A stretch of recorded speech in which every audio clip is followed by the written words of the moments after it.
Good morning, motherfuckers. How you doing? Welcome to the morning show. I hope y'all are having a fantastic morning with a bagel and coffee. Bagel and coffee. Is that the signature morning meal, George? I don't know. I do my intermittent fasting. I only start at 2 p.m. So yeah, I fucked up and I ate Tim Hortons breakfast bagel. So no, my intermittent fasting is dead. It's done. Anyways, sorry? That fucking bagel, yeah. Anyways, all this to say, bro, you can all find me at Poseidon69 on Instagram and Twitter, twitch.tv/Poseidon69. I'm going to start live streaming a little more often when I could, or when I'm not tired from, recording everything. Also, don't forget George Sandrizos. You got the Backstage podcast where you basically interview interesting and mysterious figures of the politics world. Is that correct? Correct, yes. Correct, okay. And also you have Just Us Poppies, as I like to say. And what do you do on that, George? Basically, Just As That is me and two other friends. Obviously, we're dads. We just talk about everything revolving around being a parent, managing that whole situation, things that concern us. Just a lot of fun. Three guys just chit-chatting about being dads. It's really... That's it. And you give advice on how to beat your kids, different tactics of how it doesn't show, how to hide it, how to cover, how to hide it below the neck, above the knees. How to apply the makeup properly. That's how I used to get my beatings, below the neck, above the knees. How's it going, man? Good. And also don't forget balabanos.com for all his stuff. You can make commercials and make them look incredibly professional. I mean, just look at the trailer he did for the studio here. It looks fantastic. What else? He has Film My Hole, but he said last time it was on hiatus. I don't know when it's going to be back. I don't know the deets on that. And also don't forget about... He said that he's working on something, so I'm not so sure. There you go. Exactly. Yeah. So you never know what's going to come out. And of course... the main event, don't forget about panteliscomedy.com where you find all the Pantelis stuff. And you want exclusive shit, you go to patreon.com/Pantelis and you get a chance at winning some merch. Motherfuckers. That's it. And right now, Georgie with the news. I'm looking at myself here on the screen. It looks like I've taken a beating right in the face. I went to I was talking to you right before we went on. Yeah. I don't know how this happened, man. And obviously at my age, it doesn't happen very rarely. It doesn't happen very often. I went to bed like it must have been after 5:30. I have literally no idea how I'm awake and functioning right now. I know how. You know. Yeah, I know how. I've been there. I know how. Yeah. And your wife's Colombian too, if I'm not mistaken, right? Yeah. Let's call it Colombian coffee. The family just keeps sending that shit in. Yeah. Bro, I've been very busy. I don't know if people know. I mean, I started up again the Backstage podcast. I have a bunch of candidates running in this year's federal election. I'll be releasing these episodes, so I'm working on that. And then Tuesdays, we record the Just As Dads, and it was just crazy. No. I don't even know how it was past 5:30. I looked at the clock at some point. I think I saw the sun come up. Jesus Christ. Yeah, man. I'm like, okay, I'm going to bed. I don't know what the hell's going to happen in the morning. God knows if I'll wake up. We'll take it one step at a time. One step at a time.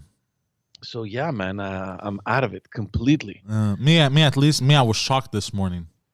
What were shocked? Because I decided to change Tim Hortons because I want iced coffee because the one I usually go to, they're fucking, I guess, mentally retarded people. So they don't know how to put ice in a coffee cup. They don't know how that works, and or they don't know how to make pour coffee and then put it in the fridge to make it cold. But Tim Hortons has a nice coffee. It's actually not bad. No, they do. But I'm talking about that location that I usually go to.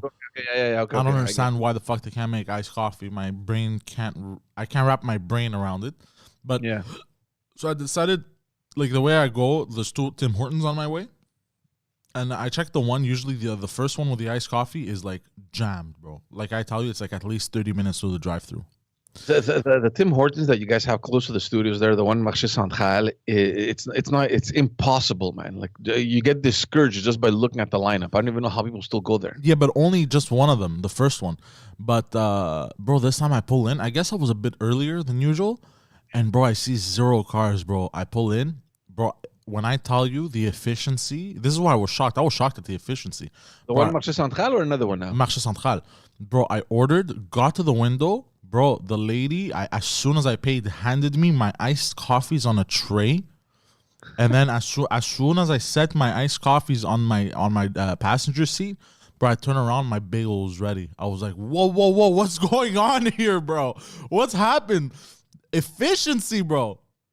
Look, it's a hit or miss with me, man. I go to drive-throughs, and I mean, I don't do that often, but lately, every time, like for example, McDonald's, or even I feel like the quality of service has gone down significantly from the days that we were working, or I had a lot of friends that work at McDonald's, and it seems as though that system was made to perfection. Like if you got a job at McDonald's, like they had this reputation of creating this discipline, and everything was mechanic, and you got to do this, a certain way. There was very rarely any mistakes done. Of course there were. I mean, we're all human. But now it seems almost standard when I go drive through, because I don't go in anymore. They give you your order. It's either missing napkins, missing straws. How do you get it wrong? I don't understand that. You have the order in front of your face. How do you give a bag out without stuff in it? I'm gonna tell you how. And look, and I don't realize sometimes you put the order, you go to the window, like I've left, I'm like, oh shit, they forgot my coffee, or shit, they forgot my water bottles. Yeah. And I don't go back. But how do you not even hand it over? I'll tell you how. The first thing is the spirit of hustle has died in North America over the past few years. No, it's true. There's no more. You know what? I'm gonna work minimum wage, try to find something else, or try to work my way up, or learn something at the same time. That's dead. People are more entitled nowadays. A, B, because they're more entitled. Also, look at the economy, bro. When it costs you $10 for a bag of toast, basically it costs you an hour of work. What do you expect from people, bro? Yeah, you get 2 trios, like fucking $25. Yeah, bro. You work there and you can't even afford one trio. With 1 hour of work, you need minimum 2 hours of work to afford a trio. An hour and a half. Yeah, but I've noticed, man. I think it's the work ethic. And again, I don't know. I don't want to judge. I mean, in general, I'm very optimistic, even when it comes to the youth and to the young generation. Like I have a lot of faith in them. But I don't. Damn, bro. What are you talking about? It just seems that there is this huge contrast with respect to the work ethic from back when we used to work, where we took it seriously, man. Like you went to work, like very rarely did you call in sick because there was a sense of responsibility that you had. Now you pull up the window, you have, they're young and you expect them to be young, and that's fine. I mean, young kids should be working. But playing on their cell phone. Yeah, but also it's the employer's fault too, right? As soon as they treat everybody like a number, nobody's gonna give a fuck anymore about the job. Also, there's a lot of factors I think that go into this. But you know what I've noticed? Restaurants and places can't hire people anymore. But I've noticed in some places the hourly rate going up by $3 and $4 even. I was in Quebec City over the weekend. Yeah. And I stopped at a gas station to buy cigarettes, and they had a now hiring sign outside. Yeah. It was corporate and everything, and they had increased their wage to $15.50. They have no choice, man. They have no choice because huge labor shortage right now, man. Yeah, because they're desperate for employees.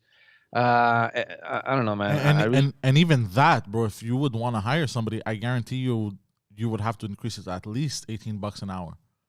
Nobody's going to work anymore, dude. Nobody's going to work. I mean, you're sitting home receiving free money, which, by the way, they don't know that they have to pay taxes on that eventually. Yeah. When Trudeau just extended it to October. To the end of October? Yeah, until October. I don't know if until October, beginning, middle, end, I don't know, but it's extended until October. It's very convenient. Like 2 weeks before he launched the campaign, he extends the CERB to October. Yeah. So he can get those votes in, and then as soon as he's voted back in, In October, bop, no more CERB. Eat a dick. The I don't economy's in think it's gonna shambles. stop, man. And we've spoken about that. I have a feeling that should he get elected, we don't know, and we're going to talk about that because his numbers are collapsing right now. He's Good. really there's a lot of panic right now at the Liberal Party. I hope him and his party collapses in itself. But should he get elected, I have a feeling that this CERB is just eventually going to transition into what we're talking about, the universal basic income. And I don't see how that can benefit the economy in any way, shape, or form. I just do not understand it. No. Well, Don't get it. You have hundreds of thousands of people that are getting the CERB program, and then you're looking at how many jobs we need to complete, and it's almost the equivalent. And they can't think that somewhere we need to kind of merge those two, get these people that are using this government money to go and get these jobs that we know are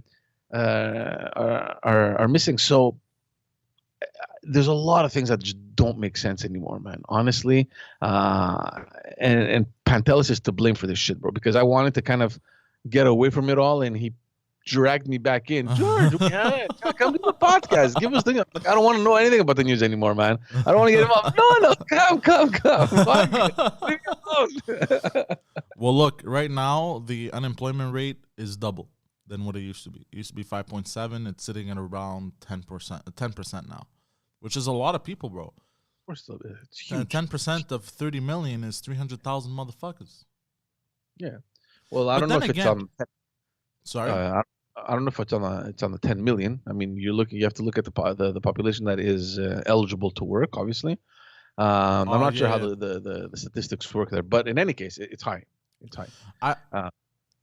I don't think they factor the people who are unemployment though.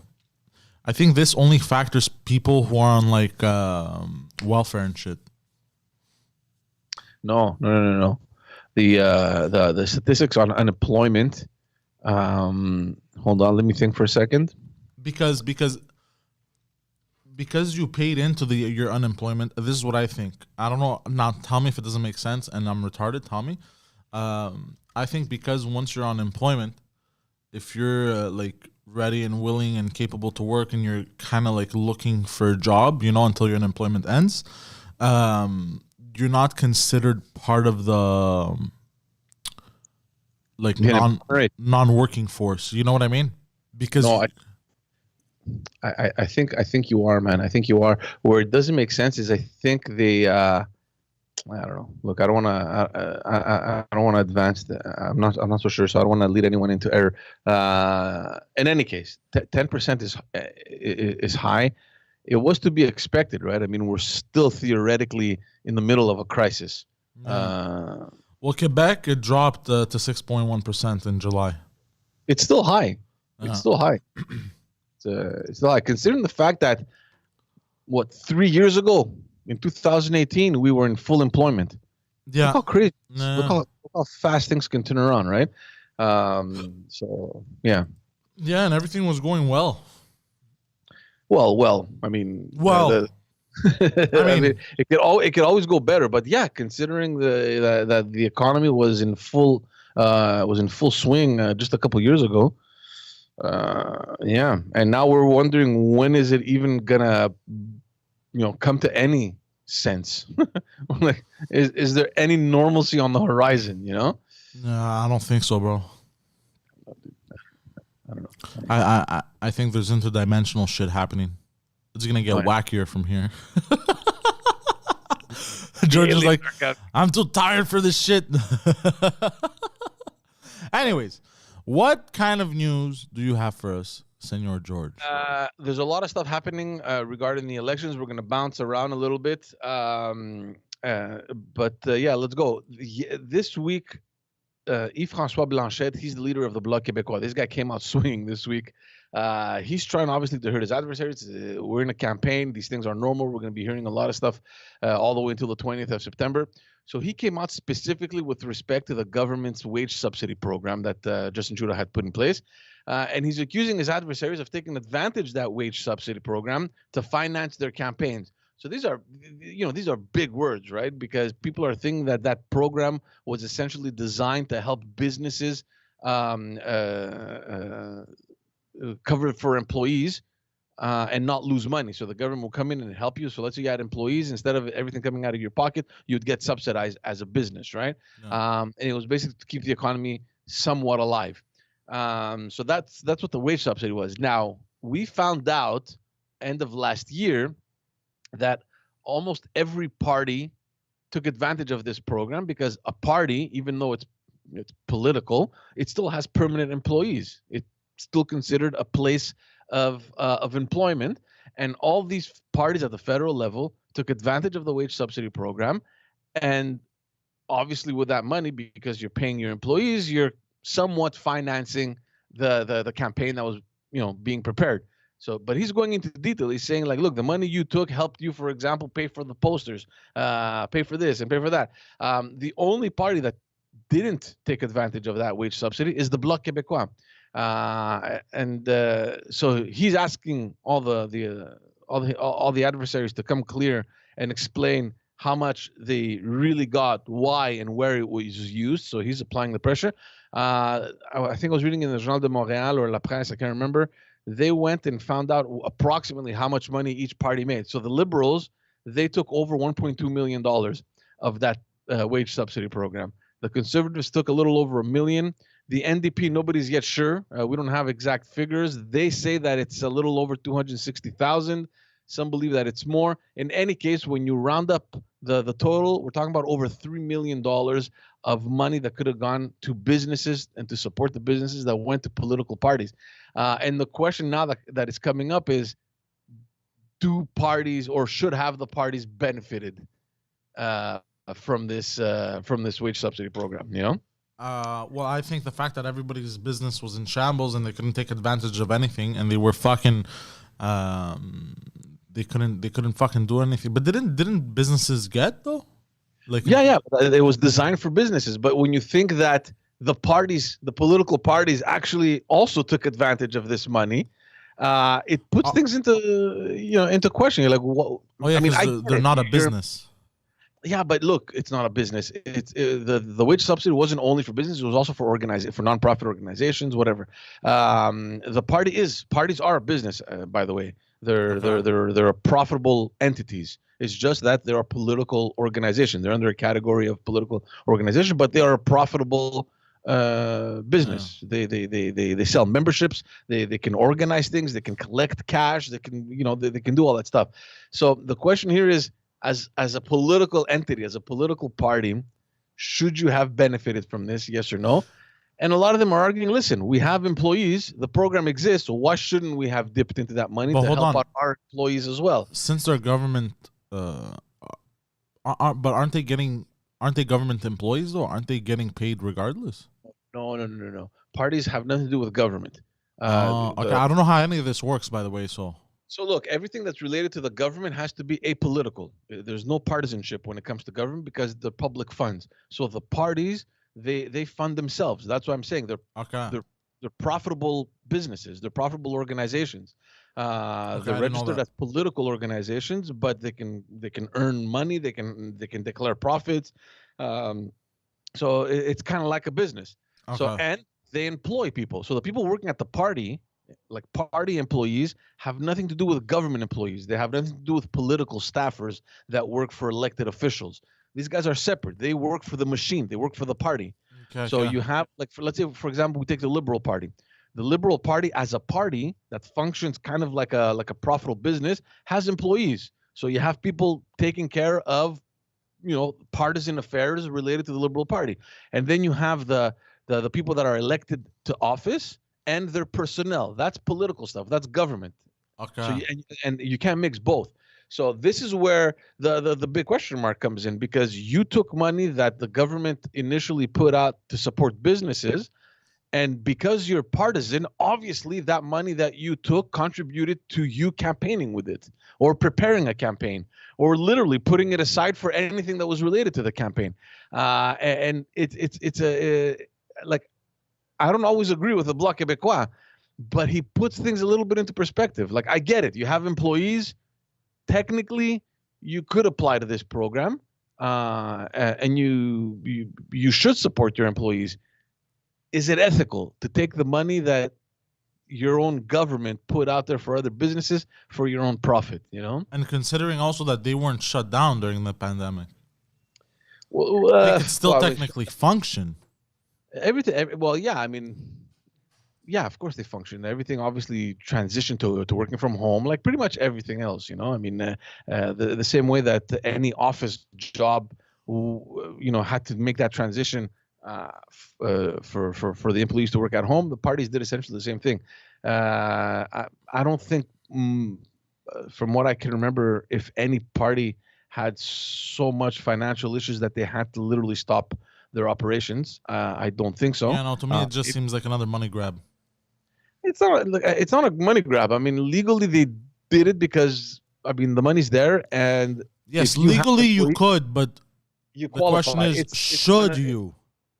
Well, that's the thing. That's the thing. You know? Ethically, I think they fucked up.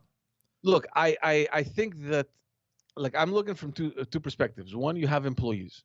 You should support them. Like, it would be unfair for these people to lose their jobs, right? On the other hand, though, you know that those public funds are going to be used for you to organize a campaign. Like, they're going purely for partisan reasons, right? So, and that's, like, think about it. Your tax dollars that went to support businesses and employees also helped support the NDP in its preparation for this election. Oh, that right now, that what you just said boils my blood. Boils my blood. I hate communists. But you know what? Look, and this is what people don't know. Provincially, the laws changed that had to do with the party funding. So before, like back when I started, there was zero government funding for the political party. The political parties were responsible, each on their own, to raise sufficient funds to survive. So that's where fundraisers were happening. Like, you know, they were raising a lot of money. Ever since the law changed in Quebec to put a minimum donation of $100 a person a year, obviously the parties, you know, there's no way that they could survive. So there's a law that came into effect where now it's the government, like it's government funds, taxpayers' dollars that fund political parties. It's a percentage that is according to the vote that you get every election, and you get. So here in Quebec, we're already used to this. Like, our tax dollars are funding the Parti Québécois. Oh, so we've been getting fucked. It's not that you're getting fucked. It's just that our tax dollars are funding the political parties that are in not any political party. Like, you have to get elected based on the percentage of votes that you get. There's an equivalent that you're going to get into in funding. So here, as much as it sucks, and as much as when I think of it, it fucking boils my blood to know that my tax dollars are funding the Parti Québécois. They're funding the CAQ. Obviously, they're funding the Liberals. They're funding Québec Solidaire. Dude, your money is funding Québec Solidaire. That's wild. Nah, I think as a party, if you can't self-sustain, you shouldn't be able to touch people's money, taxpayer dollars. I agree. But like, here in Quebec, you can't. Like, there's a law, so now we have to live with it. But fairly, that doesn't exist. So that's why it's big news, because, you know, we've been reduced to peasants. It came out early the week, and everybody's like, wait a second, as if they didn't know. I mean, anyone could have just thought about it. It's just that our minds didn't go there. Wait, what about political parties? Are they dipping into this money for their employees? Like, nobody even thought about that. Anyway, goddamn. That's what's happening with the Bloc Québécois. They're putting on the pressure this week. We're gonna come back to the federal election. I'll be skipping back and forth. I just want to go back to provincial here. Yesterday there were a couple of announcements. One from the health minister, one from the education minister. We're just gonna talk about that because things just keep changing. I remember a couple weeks ago, the education minister came out and he announced his plan for the new school year. We actually spoke about it, and we were wondering, why the hell would you announce a plan if at the same time the government, the Premier Legault, was announcing that we're potentially going into the fourth wave. Things might get serious again. Things may be changing. And while he's announcing that, you had the education minister saying that, yeah, we have a plan in place for the return of the school year. And we're wondering, how can you plan for the return of the school year when we don't even know what's going to happen with a fourth wave? Like, how do you even announce this almost a month before the school year starts? So, so indeed, what's happened was that he had to update that plan a couple weeks ago, and then yesterday he came out again and he updated. So it's such a huge mix-up. So essentially, yesterday he came out with a plan regarding the masks. So initially he had said, look, the masks, the kids are only going to be wearing them when they walk in the common spaces, in the buses, and walking around the school grounds. In the classrooms, kids are going to be able to remove their masks. And people were wondering, fuck, it's so complicated, man. Like, why are you complicating everything? So now they came back.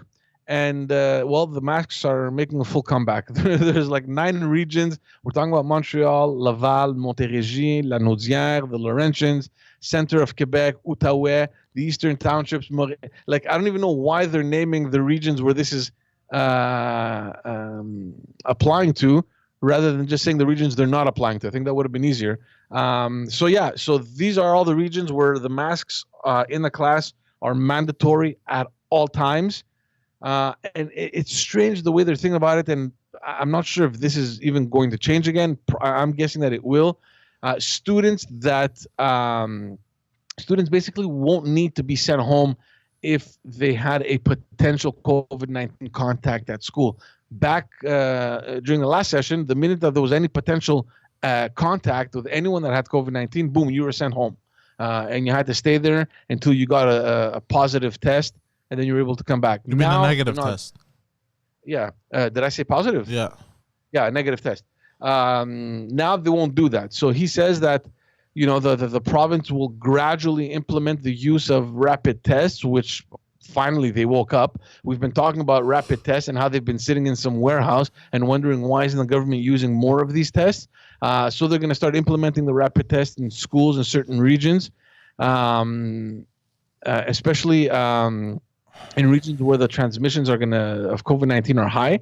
The health director, Dr. Arruda, he came out and said, this is going to be good. It's going to be useful for us to start using these rapid tests on symptomatic students or staff.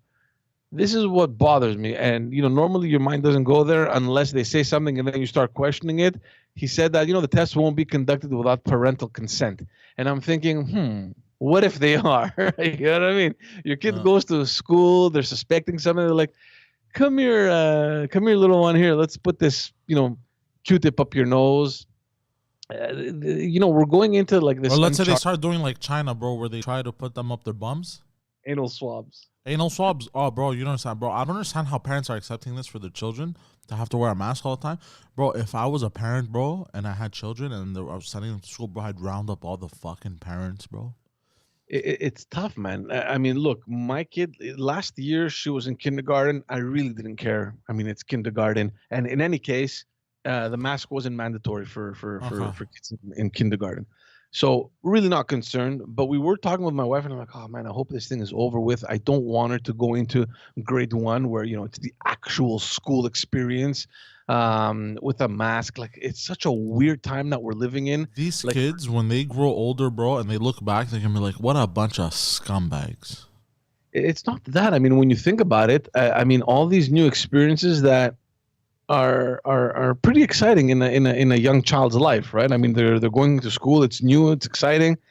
It was never exciting for me. No, but think about it. Like, I mean, they're starting their kind of social life under all these weird circumstances, like wear a mask in public, like fear mongering. Yeah, the next generation is fucked. We can't go to the park. We can't go, I don't know, to the movies. My daughter has been busting my balls. Can we go to a movie? I'm like, I'm not walking into a movie theater, man. I'm sorry. So, I mean, it's just a weird time, especially for parents with kids that are young kids that just keep asking questions all the time, wondering what the hell is going on. And I'm just worried that this for them is going to be something normal. And not just that. I don't remember who I was talking to. It was a teacher. Fuck, who was it? It was a teacher that, a high school teacher, I think. The kids have been so fucking traumatized, bro, that the teacher had even offered to students, it's okay, you can remove the mask in class, and some of them didn't want to. Actually, none of them wanted to. Yeah. So this is insane trauma that yeah, we've imposed so much fear on the kids. it's insane, bro. But there's a shitload of side effects that have come up not only in kids but in general in our society. We're talking about depression. There's an increase in depression. Obviously we've spoken a lot about domestic violence. Kids with developing psychological issues. It hasn't been easy, man. It hasn't been easy, and I don't see how. I don't know, and I don't want to be pessimistic or anything, but it seems as though that light at the end of the tunnel that we keep referring to almost every month or so, every second month, seems to be just moving further and further away. Well, that's what they do. Remember before the summer, man, everybody was like, yeah, it's over, we beat it, vaccinations, record number of vaccinations in Canada and in Quebec, we're done. And they were talking about 75% vaccination rate so that we can reach herd immunity. Remember how excited everybody was? The numbers were going up like 60, 65. We're like, yeah, we're almost there. Everybody was encouraging everyone to go and contribute. And where are we with that? Like, what's going on? Yeah, no, they keep moving the line every 2 months. Like, what's going on? They keep moving it. Yeah, but it's not going to end until people fucking stand up and be like, look, enough is fucking enough. And I mean, everyone, and they stop doing this bullshit of like, I'm saving grandma by being a good little fucking sheep bat, until people fucking stand up and fucking say fuck uye, which for those of you that speak Latin for fuck you, enough is enough. Stop infringing on our rights, and people will go, fuck you, we do whatever we want. You're our employees to the government. It's not going to change. They're going to keep doing this. They're going to keep fucking with us. Well, it started because already. They keep getting away with it. It started already, and this is what worries me, because how far is this civil unrest going to reach? But it doesn't even have to get to civil unrest, George. But what I'm saying is that that's starting already. Look what's happening in Australia. Did you see what's happening? People are breaking shit over there. Really? And in New Zealand, like one case, total lockdown again. Like these guys, they've taken it to the entire extreme. And then when you have politicians that are using that as an example, you're wondering, whoa, are you suggesting that we may move to something like that again? Because what's the point of all this vaccination that we've been pushing? Like, the point is, you're a peasant. We're your overlords. You do as we say, not as we do. But you saw, and we're going to get back to this because we're going to talk about Trudeau's numbers the first week, because they're completely disappearing.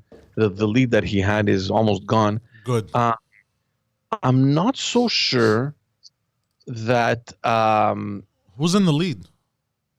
The Liberals are still, depending on the polls that you see, but I mean the lead is to the point where it's negligible. Like we're talking about 2 to 3 points, which is nothing, and especially given the fact that there's a month left in the campaign, or a little less than a month.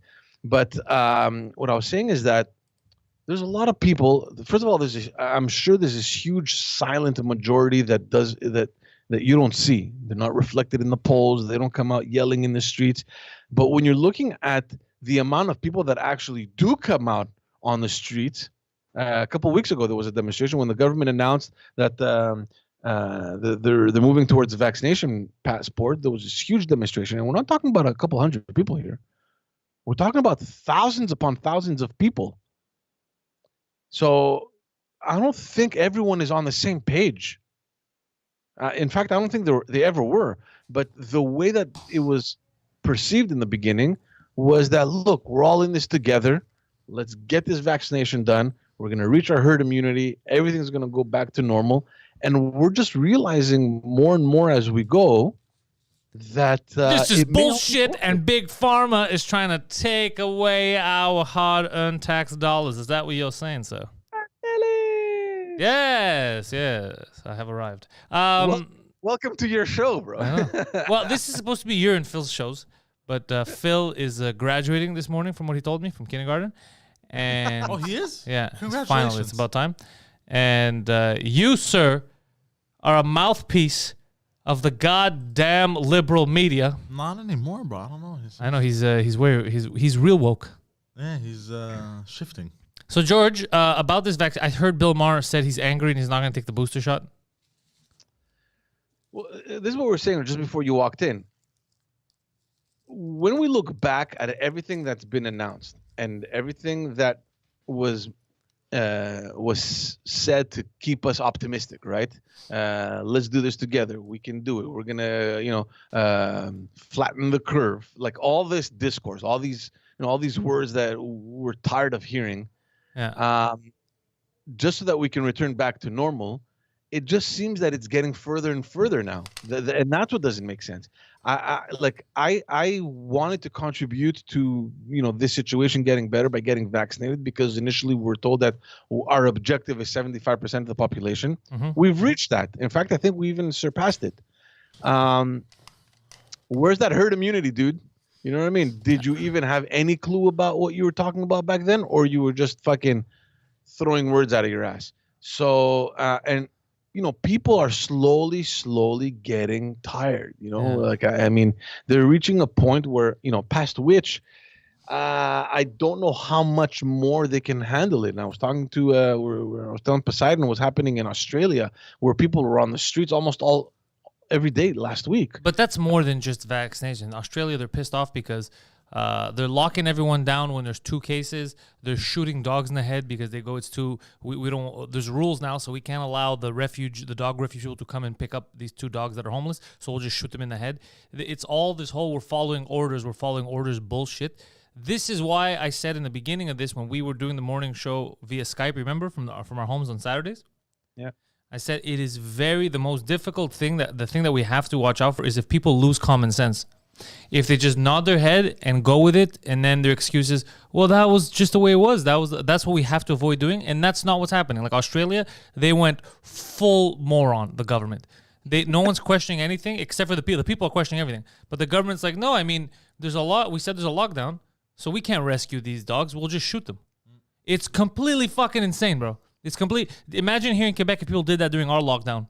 There's a woman asking for help at my door, but it's past lockdown. I'll just fucking shoot her in the head, and it's so stupid, bro. It's so fucking stupid. Yeah, no. There's a lot of things that don't make sense, and it's still killing the same people, by the way. It's still killing the same type of people, just like yesterday we were looking at the stats in the States. 78% that are in ICU are obese, and they have other underlining comorbidities, and the others are like over 80. Yeah. So again, we're avoiding. And also the New York Post thing, the lady who lost her 2 kids, 30 and 40 something, and she's like, get vaccinated. Oh, yeah, but they were like 500 pounds. Yeah, but they omit that. You only notice because the photo. They omit that fact. Like, it's crazy, bro. What the fuck? It feels like a game. Yeah.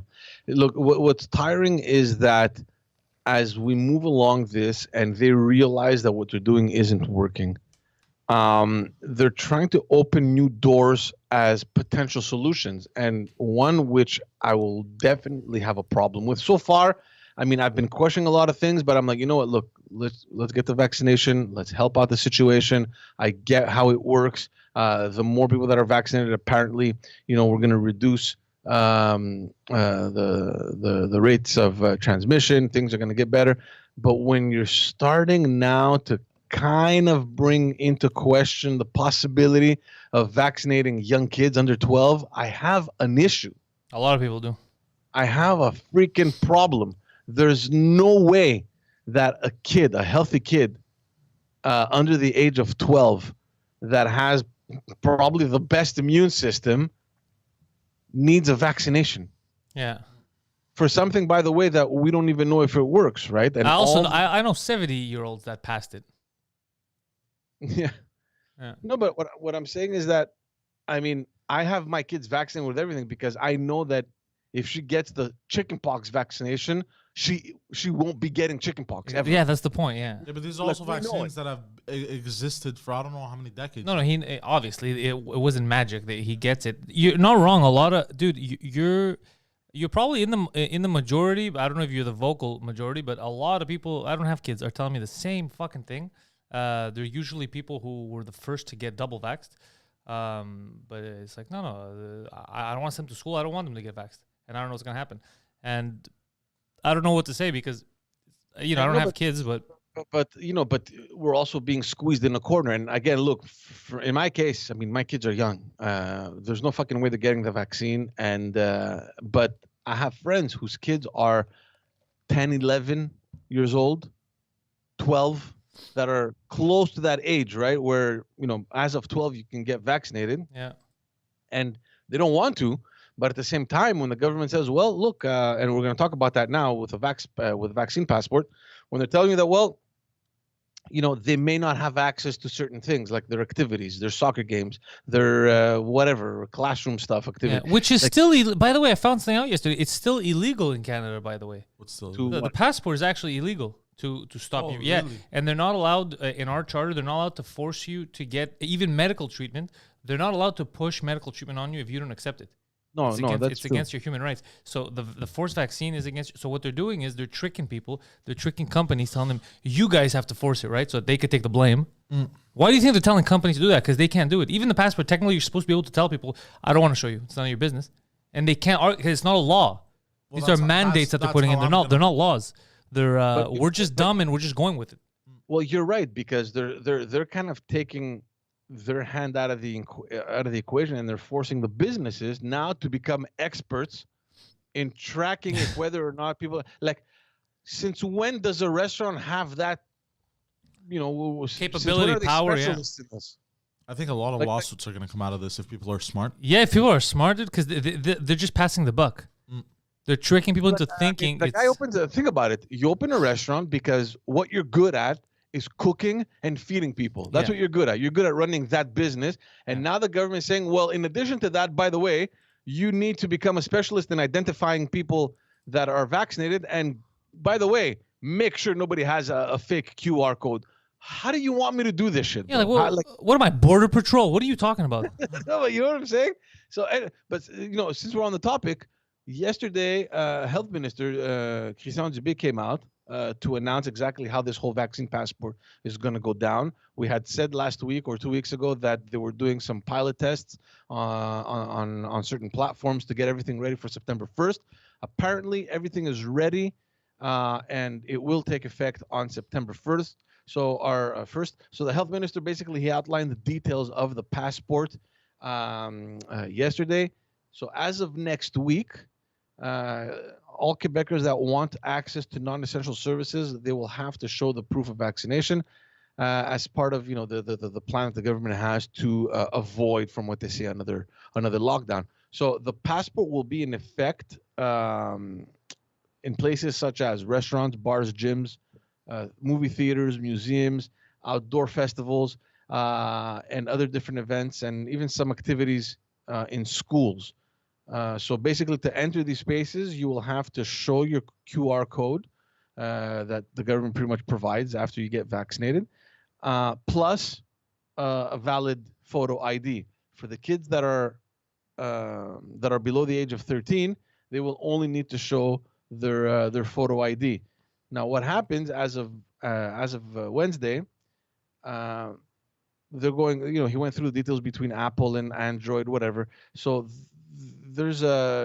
you'll be able to upload that QR code to an application that's called VaxiCud. So they created this application. Whoever has the QR code needs to upload it into that application. The app will register, 3 pieces of personal information that is contained already in the QR code. So we're talking about the name, date of birth, and your vaccination status. There's additional information that I don't want to download an app. I like this is fucking getting. You already. Yeah, isn't it crazy? And not only that, there's additional information that may appear if people have, for example, received only one of the 2 doses, or if you haven't taken the vaccine because of medical purposes. So there's all these categories that you can apply for. So there you have it. So it's coming into effect now. Not because we're talking about the businesses. For their part, they will need. So now this is what we're talking about is an application for people like you and me. So you download the application, you upload your QR code there. That QR code comes already with certain information that will give you access to all these places. Now, if you're a business and you're included in the businesses that have to check for the vaccination, for the proof of vaccination, they have to download another app called VaxiCode Verif, like these fucking code words, man. VaxiCode Verif. So they will now scan your QR code, and then they will be able to identify within like seconds whether you have been adequately vaccinated. What's adequately vaccinated? Like not at a garage? Well, look, let's say you have both vaccinations, it will appear. If you have one of the two, well, that's what it'll appear. If you don't have vaccinations, so it won't let people with one vaccine hang out with two double vaxxers. Yeah, Jesus. here I don't know. We allow you with one vaccine if you're scheduled for the second. Like I don't know. I'm telling you, it's gonna be a mess. I don't think that we should be putting our business owners in this process. Like, what are we doing here? No, this is gonna be a complete shit show. This is crazy. This is gonna be insanity, bro. And not only that, people are concerned about the information being distributed on this platform. Now, the government says that it's only your name and the vaccination status that will appear, and it won't be stored on the device or onto a server. So, I mean, there's no worry. Why do they want you to download an app for something that already comes in an email? Oh. Why do they want me to install their software on my phone? Oh. If you've already given me the QR code in an email.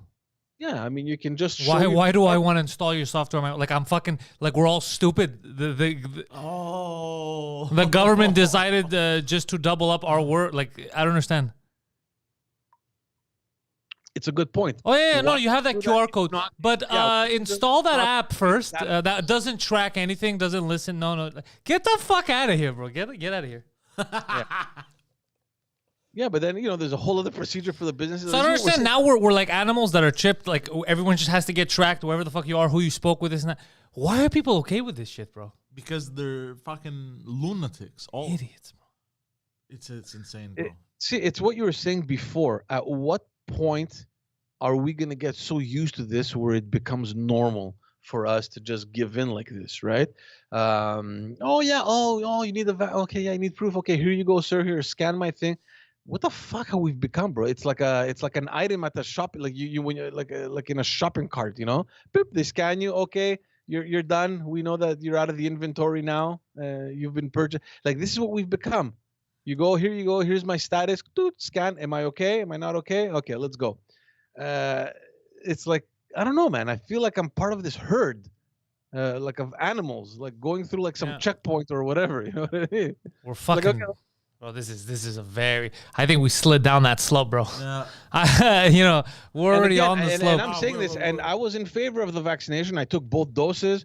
Like I supported this whole initiative because I was told that this is what needs to happen. We need to reach 75. And I even remember we even spoke about this. Many analysts were even doubting that we were going to get to 75. Remember, people were thinking, it's wishful thinking. 75% is never going to happen. At best, we can hit maybe 60. I said we're going to get 65. It by the summer.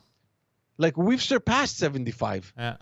We should technically be in this herd immunity that they were saying. It's never enough, bro, because they saw how stupid we are, how much willing we are to give our information. I don't know, man. Like I have a huge fucking problem with this, honestly. And we were saying, I'm not. At least you know what I like about you, George. You're not making it part of your identity. Like we know people, dude. We know a girl who is angry at. She's calling double vaxxed people anti-vaxxers because they don't want to get they don't like the passport.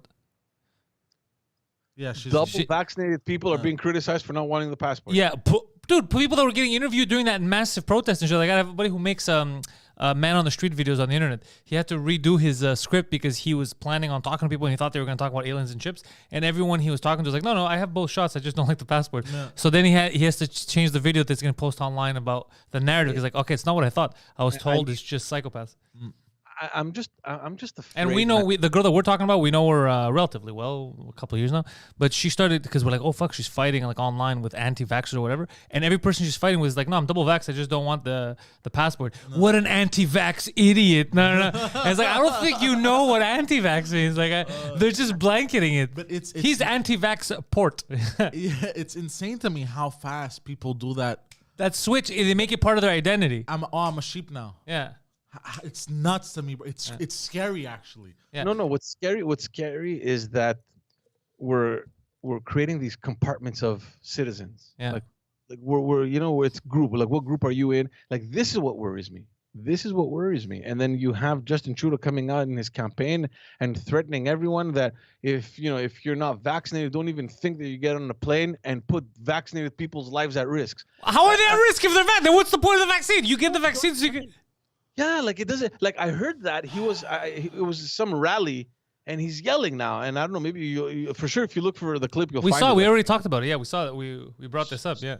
He's like- yelling. Yeah, he's yelling. He's like- yelling at his rallies. Yeah, he's yelling like he's pulling a Fidel. It's one of those political motivational Yeah. things, like, don't you think that blah blah, expecting like a huge roar of applause. Ah, Yeah, yeah. instead of someone saying, "Dude, then what's the point of the vaccine?"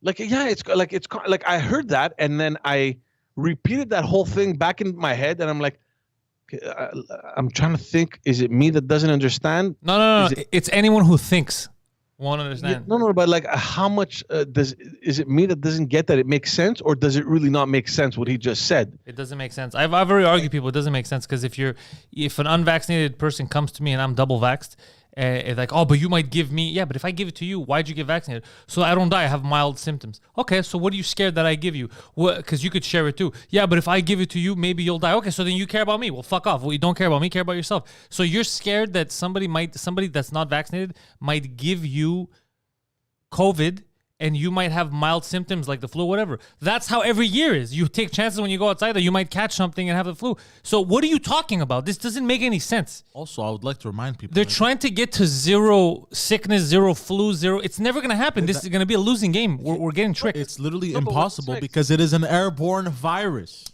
And you don't stop getting it if you get vaccinated. So it's impossible to reach the level that they're saying. It's never happen. It can never happen. No, but like, what doesn't make sense to me in what he said, and obviously we know now that what he said is just complete lunacy, Yeah. is that if you're not vaccinated, don't threaten the lives of vaccinated people. So, and I'm thinking, wait, But they're not the people whose lives are at risk. no, but I had to literally stop and think, and like, my brain started hurting. I'm like, okay, so wait, technically, if you're vaccinated, you should be protected. Should we now be protecting the people that don't want the vaccination? Like, to get, like, it was like this whole equation happening in my mind, and like, just things do not make any sense. It doesn't make sense. It is, you know what? To go back to my buddy Poseidon of 1984 fame, it is 100% doublespeak because they're saying two opposite things, and people are accepting two completely opposite ideas. No. You can't be vulnerable. You got to get vaccinated. You get vaccinated. Now that you're vaccinated, you're vulnerable to the evil enemy of the unvaccinated. What the fuck are you saying? What are you saying? Yeah, it's crazy. It's crazy. Speaking of vaccination passports, BC also announced that British Columbia announced this week that they will also be implementing it. They're the third province to do so after Manitoba and Quebec. So we'll see how things develop over there. I don't know, man. Look, I have a feeling that we're going to be talking about this more often than we would like. Well, unless Trudeau wins the majority, in which case we get shut down. Yeah, I'm surprised we still have excellent connection. We're going to talk about that. We're going to talk a little bit about the numbers. I'm going to have that later. We're just bouncing around a little bit. I'm going to go back to that a bit later. Okay. Let's just talk about Maxime Bernier. He was in the news again end of last week, because we're talking again about the leaders debate that is going to happen. Yeah, I heard that, and you know what? As much as I poke fun at the guy, it's fun to do. I do think it's a little weird that he's one of the parties that you voted and he's not allowed again at the debate. I do think that's stupid.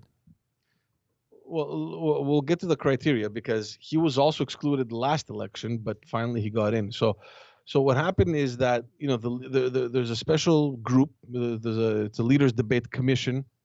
They have a certain criteria, and they basically put in place all the rules around the debates, the leaders debates during an election.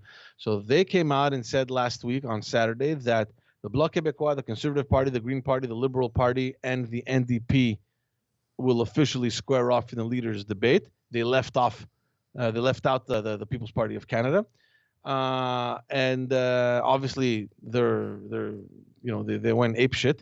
Yeah. Now here's the thing: there's criteria to participate. There's three basic criteria. You have to get at least one of the three. So the first one is that on the date that the election is called, the party needs to be represented in the House of Commons by at least one member of parliament who was elected under that party's banner. Are they? No, of course not. Okay, so then there's one strike. Yeah. Number two is, and this is the one that he's fighting. Not this one, the other one, but it all has to do with polling. So the party's candidates for the most recent general election, so the one that just passed, has to have received at least 4% of the number of valid votes cast. Okay. Did they get that? So, sorry? Did they get that? No, he didn't get 4%. He didn't. Okay, so strike two. And then the third one is 5 days after the date that the general election is called, the party needs to have a level of national support of at least 4%, determined by voting intention, and measured by a leading national public opinion poll organization. Do they have that? Well, this is the one that he's fighting, because right now the PPC is polling in certain cases above 6%. Okay, so that's more than what they needed? Of course, but there's one or two polling agencies that are being considered in this formula that are polling it at 0.4, 0.5%. So, I mean, we're talking about a huge freaking gap over here. And because of that, it brings down the average to below 4%. That's funny. And they don't make it. So they don't make the cut. And this is the one that he's fighting. I don't know if it's going to pass, because let's just remind everyone that back in 2019, he was excluded. Obviously, it was a new party. In terms of the polling, there was no question. He missed it completely. But he was arguing on the fact that he was an elected official he was a member of parliament at that point, representing the party. But the fine line, like I read, was that he didn't get in with that banner. He got in with the conservative banner. Exactly. Yeah. You have to have been elected under the banner, which he wasn't. He was elected under the conservative banner, and then he switched. But he was able, he argued on that topic, and they gave in to him, and that's how he participated. And I think that it made sense, because regardless of who you got elected with, if you are in the House of Commons representing a party, you should have a seat at the leaders' debate, in my opinion. I agree. And it made sense last elections for them to include him. This time around, he doesn't have anything, but it makes no sense, the polling thing. Yeah. And I don't support the PPC here, guys. No, but this is what I like. You're doing the same thing I'm doing. It's not about supporting the PPC. It's about, let's be honest, let's be logical, let's go down the middle, impartial, as the kids would say. It is strange. You don't take, there's one or two polling agencies that have them above 6%. Most of them have them around 4, a little over 4. And there's one or two, I think, that has them under 0. Just to bring them down. Under 1, 0.4, 0.5. And that's what brings down the average. So I don't know, man. I mean, you have authorized polling agencies that have them above 6%. What's the fucking problem? Do you need the average? Just for them. All this shit is weird, but this is another thing. It's slowly, we always do this though. We always accept little things like this. Like the government, they cheat, let's say, and we just put our head down and go, it is what it is. We always accept it, and now we're at this place. We've reached where we're at right now, which is insane where we're at now. Because we accept little things, and then we make it part of our identity. So, look. Yeah. I think, like you said, if that's the fucking, those are the strikes that he needed, and this one he's through, then he's through. He met the fucking criteria, Yeah. Well, technically he doesn't. Well, technically he does, because it doesn't say anything about average. You said he needs, I think, one poll that says he's above 4% or 5. He's at 6. It's the average, but I mean, you have, because of one or maybe 2, but I think it's one polling agency that has him at 0.4. But that's suspicious. And which is the polling agency that did that? That's the thing. You know what I mean? And not only that, what does that polling agency have the Liberals at? 92? Like, it's fucking... I don't know. But I just find it strange that you're basing this thing on polling agencies, and we all know that polls are not even exact to begin with. Yeah. The reason why... Tell that to Hillary Clinton. Yeah, but the reason they do polls on practically a daily basis, if not weekly, is because polls change, man. Like, it's inaccurate. Yeah. Like, there isn't, and there never has been, a polling agency that came out at the beginning of the elections that said, at the end, this is where it's going to be. It's never happened, because you cannot determine it. Like you can't fucking get it accurately. Like it's a series of polls that are conducted weekly or daily, and your total average in the end pretty much determines if you were, in the ballpark or if you were completely off. Um, so I don't know, man. I don't know. I kind of feel for the guy, but at the same time, it doesn't really make a difference to me because I don't really support him anyway. But I just to, because I like to be objective. I just think it sucks. I don't know. Wait, isn't the bloc? Is the bloc part of the debate? Yeah, but don't forget the bloc has over 30 members sitting in the House. That's nice, but they're also only in Quebec, right? Doesn't matter. So federally, you can't. No, it does matter. I'll tell you why. Because you can't even vote for them federally. If you're not in Quebec, how are you going to vote for the bloc? You can't. You can't. But they're a party, and they elect almost like they almost had the majority of seats. Like I think the Liberals had what 5 or 6 more, 8 more, something like that. Like I mean, they're huge. Like after the Liberals, it's them. Because Quebec is big, baby. So you have over 30 members. Like there's no question that the Bloc Québécois, based on the criteria, first of all, even only in Quebec, they even meet the polling criteria.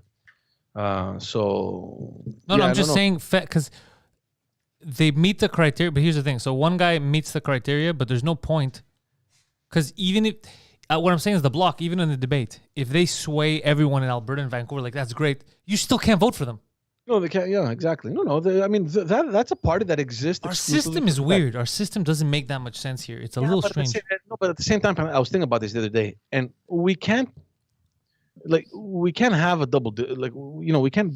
double discourse. We can't, on one hand, say that we are an open democratic society, and then on the other hand, say, well, the Bloc Québécois, you cannot run as a party because you're only representing Quebec. And the money that you're benefiting. I never said you can't run as a party. I never said that. And also, if we're talking about being a democratic one, then why is Bernier not allowed to speak if we're running a democracy? And this guy's numbers are growing, even though they really need to update that logo and change things around. Because look, we don't only have 4 or 5 parties. I mean, there's way more. Nobody talks about them, but we have way more. You can't start allowing every single party to have a seat at the leaders' debate. But that's what I'm saying. But criteria-wise, right? If there wasn't this, you put up 3 sets of criteria, right? Yeah. So and the Bloc meets them all, I think. But I'm not talking about the Bloc now. I'm talking about, let's say, the PPC, for example. That third one that they would get in, clearly, there's manipulation. Yeah, I mean, it's to stop them from going. So how is that a democracy? I don't understand.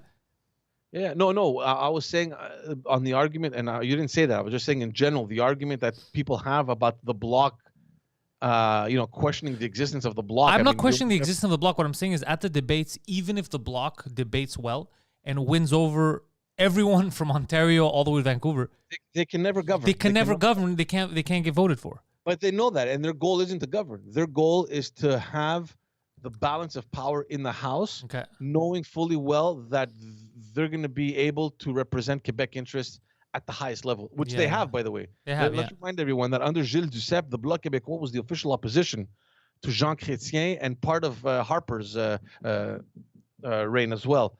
So they've done it in the past, and by the looks of it, I wouldn't discard them from repeating it again. So I don't know. But it is strange. It is strange that there's one party exclusively in Quebec. But I mean, that's how it's done. I mean, when you're electing 75 seats in Quebec, technically, one party can win all 75 seats and, form a really powerful unit in the House. Doesn't answer the question, though, of why would they manipulate a federal party's stats right now to not allow them to debate? Well, look, we don't know if it's manipulated. That's just what the polling agency is polling the PPC at 0.4. It doesn't make any sense considering that most of them have it around, let's say, between 3 and 5, and there's a couple that have it over 6. So where do you come with 0.4? Like, can we see your polls? Can we study them? Like how many people did you question? How did you question? What did you ask them? Like, can we have information on those polls and how they were conducted? And I have a feeling that that's what they're contesting now. Are they going to have time to get their message through before, I think it's September 8th or something like that? We'll see. I don't know. But there's a lot of people that don't want him to be there. Jagmeet Singh was questioned in one of his public appearances. He's like, no, and he said flat out, he goes, I sent a letter requesting that he not be present. Yeah, but Jagmeet Singh doesn't believe in democracy, and Jagmeet Singh is he's running the Communist Party of Canada. That's what the NDP has become. Except he's an extreme right winger by his own standards. So I don't give a shit what Jagmeet Singh wants. Of course, he doesn't want democracy. This guy, he's an extreme authoritarian. Why would he want democracy? Yeah. And a hypocrite. Yeah, why would he want it? He's the extremist that refuses to use masks, and he said that anyone who doesn't wear masks is an extremist, and then proceeded to not wear them. So I don't give a shit about what this guy wants. And hug in public when we're told to keep our distance. Yeah. He's so I don't give a shit what an extremist wants. These right wingers, bro. These right wing extremists. I don't listen to them. So especially these guys. This guy's crazy. He's running a super left wing party, and he's an extreme right winger. No, I don't like this cocksucker. Guys, I need to study these platforms because I'm going to have potentially candidates from all these people coming on the podcast, and something inside me just stops me from even reading their platform. I don't want to read it because you're going to get angry. I don't know what kind of interview I'm going to conduct with those candidates, but something inside me is refusing to allow me to read that platform. I don't want my eyes to look at it. I don't even know what they're proposing, and frankly, I don't care. I don't want to know. I already know that it's nonsense. So I don't know, man. It's complete. I don't know. Like even the liberals and conservatives now, they're pretty much platform-wise, they're not that different. No, there are some differences. Like that stupid. I'm not saying stupid. I would love that. The whole the conservatives go December. You're not going to pay taxes or whatever on everything you buy in stores. But people need more than that. Like if you're going to do a tax break on regular people. They have some interesting things. You need more than that because people ate dicks for 2 years, bro. You need more than that. They want to pay half of your salary for the next 6 months, which is interesting. There's a bunch. Look, the conservatives have their platform is out. First of all, I think this is the first time that almost every party's platform is published already online, except for the liberals. I don't know why. In 2021. You wouldn't just put the information out there? Well, because then people could judge it. Yeah, of course. Like, what do you mean you want to segregate society? But it's just strange. So it's cool because people can get informed earlier on rather than waiting every single week for you to announce little bits of your platform. Yeah. So the platforms are out. The Conservative Party is really, really focusing on an economic approach, which is why they're being kind of looked at positively. I mean, they're standing out in this campaign. Justin Trudeau opted to turn COVID-19 into a ballot question, and he basically drew a line in the sand and said, "This is where we stand. We want to know where you stand on COVID." And how can you stand anywhere on COVID? Well, number one, but I'm voting against COVID. No, but number two, yeah. How do you politicize that? Like, how do you turn that into your political, your electoral platform? Like, that's what you're campaigning on, where people stand on COVID-19, when from today until next week, we have no idea what the hell's going to happen. Where do you stand on COVID now? I'm going to run on a crazy platform like that too. I don't believe people that you love should die. That's my platform. Who's with me? Yeah. Fuck, bro. These people are insane, man. They're fucking insane. Let's jump a little bit to something to provincial, and then and the reason I'm saying that is because there's a lot of anger provincially with the promises that Justin Trudeau is making specifically. Oh, what happened? So I told you last week that Justin Trudeau pretty much gave a blank check to Quebec, $6 billion in 5 years. Because he wants to implement affordable daycare services across Canada. Yeah, because Quebec, we already have that. He decided to compensate them, but he never wanted to give the money without conditions. Legault wanted conditions was the passport. No, it wasn't the passport. The condition was that Justin wanted that money to go specifically for the daycares, but Legault told him, "Go fuck yourself. That's provincial jurisdiction. You give me the money, and I'll do whatever I want with it." So Legault's not a dumb guy. He goes, "You know what? You'll come around. Don't worry. Elections are coming." And indeed, that's exactly what happened. 1 week before he launched the elections, Justin Trudeau called up Legault, said, "Let's go. We're doing a press conference. I'll give you the money with no conditions." Holy shit, bro. But see, we're getting screwed here because we have waiting lists of 50,000 names in Quebec. We need, like the urgency to react in our daycare service was like yesterday. Like that's how urgent it is. So we get that money. Legault doesn't commit to using it for daycare services. Yesterday, there's an announcement that he makes that he's going to be creating 9,000 spots within the next 2 years. Dude, 9,000 spots in 2 years when we know we need 50,000 spots yesterday is not nearly enough. So, and also, again, in 2 years, those kids won't need daycare. Well, who knows? You know, exactly. I'm pretty sure that the kids that need it now won't need it in 2 years. They got to go to regular school. Yeah, some of them that are on the waiting list today won't need it. Yeah. So the first question that comes up is this related to the money that you're getting? How, and if so, how much of it? Second question is, why aren't you using all the the $6 billion in 5 years to fix this broken system right now in Quebec? So that's one thing. The frustration now, obviously, is the fact that the money came without any conditions. So the frustration is specifically this: we're already getting taxed over here to have this service, which I support 100%. It's unique, which is why Justin Trudeau wants to copy paste it all across Canada, and I think it should exist across Canada. So we're already paying this with our taxes over here. Now here's what happens: Justin Trudeau comes in, takes our tax dollars, gives it to Quebec, and instead of telling Quebec, look, this is where you need it, take it, because I mean this is to develop and to make it better, it's like as if we're getting double taxed for something that we don't know where the money's going to go. And I have an issue with that. Oh, do you have an issue with that? Of course. How could you not have an issue? Well, I'm going to tell you something, George. The government doesn't give a fuck about your issues because you're talking about they don't want to put money to revamp a broken daycare system. Homeboy, we're in a pandemic and they don't want to put money to revamp a broken medical system that has been complaining for decades. 100%. But I'm just giving you the specifics in this case. So this now have you not learned yet, George? Join the dark side. They do not care about us. It's like the Michael Jackson tune. This has opened a whole can of worms now, because you have all these politicians now in the opposition here in Quebec that are getting frustrated with Trudeau's announcements, because almost every announcement that he made, almost, not everything, I mean, let's give him credit, but the majority of the announcements that he made over the last week have to do with provincial jurisdiction matters. And they're wondering, how can you be making electoral promises, announcing funds for areas that only Quebec controls exclusively? Like how are you using this, in this, for electoral purposes?